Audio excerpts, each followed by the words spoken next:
सर्वांना नमस्कार. जय श्री कृष्ण. आपण सर्वप्रथम प्रार्थना म्हणूयात. वसुदेवसुतं देवं कंसचाणूरमर्दनं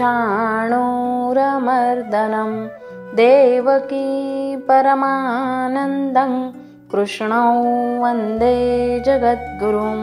श्रीकृष्णौ वन्दे जगद्गुरुं. जय श्री कृष्ण. आपण पाहत आहोत अध्याय 2 म्हणजेच सांख्ययोग आणि आज आपण पाहणार आहोत श्लोक क्रमांक 15. श्लोक पाहूयात.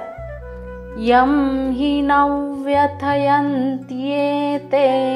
पुरुषं पुरुषर्षभ समदुःख सुखं धीरं सोमृतत्वाय कल्पते. सोमृतत्वाय कल्पते. श्लोकाचा अर्थ पाहूयात.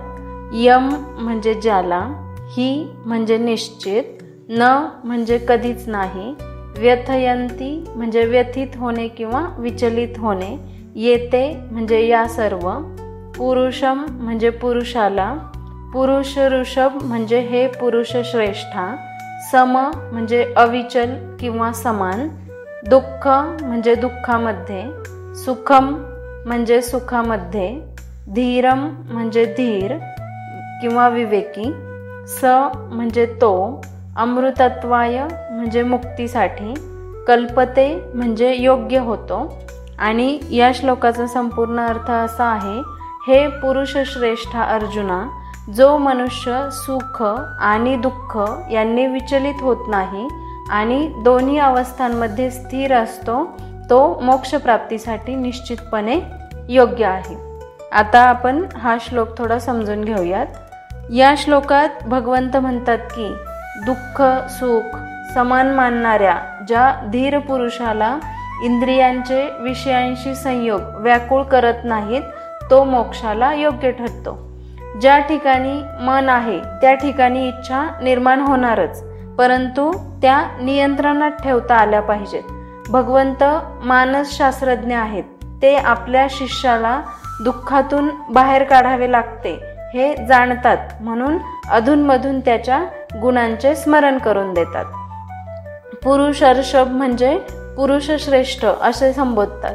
तसेच सम सुख दुःख धीरन म्हणजे सुख आणि दुःख समान मानणारा धीर पुरुष आहे, ज्याच्यात सहन करण्याचे धैर्य आहे. धीर शब्दाचे 2 अर्थ आहेत. एक म्हणजे धाडस आणि दुसरे म्हणजे तितिक्षा किंवा संयम. भगवंत म्हणतात जे धीर पुरुष असतात ते व्यथित किंवा व्याकुळ होत नाहीत. अशा पुरुषांना धीराने अमृतत्वाची प्राप्ती होते. जो धैर्यवान ज्ञानी असतो तो या क्षणिक सुखदुःखाने व्याकुळ होत नाही. याचे उदाहरण म्हणजे लोकमान्य टिळक. ते केसरी वृत्तपत्रकाचे संपादक होते. पुण्यात जेव्हा प्लेगची साथ सुरू झाली तेव्हा अनेक लोक मृत्युमुखी पडत होते. एके दिवशी टिळक अग्रलेखाचा मजकूर लिहून घेत होते. तेवढ्यात त्यांच्या मुलाच्या मृत्यूची बातमी आली. टिळक बोलायचे थांबले, आतल्या खोलीत गेले व स्वर्गवासी झालेल्या मुलाचे अंतिम दर्शन घेऊन पुन्हा अग्रलेखाचा मजकूर सांगू लागले. हे धीर पुरुषाचे लक्षण आहे. जो मनुष्य समभावाने सुख दुःख सहन करतो तो मृत्यू समयी देखील निर्भय असतो. आनंदाने तो मृत्यूला सामोरा जातो. तोच त्याच्यासाठी मोक्ष असतो. भौतिक बंधनातून मुक्ती प्राप्त करण्याचा तोच एकमेव मार्ग आहे. जो माणूस सुख दुःखात सम राहतो तोच मोक्षासाठी प्राप्त होतो.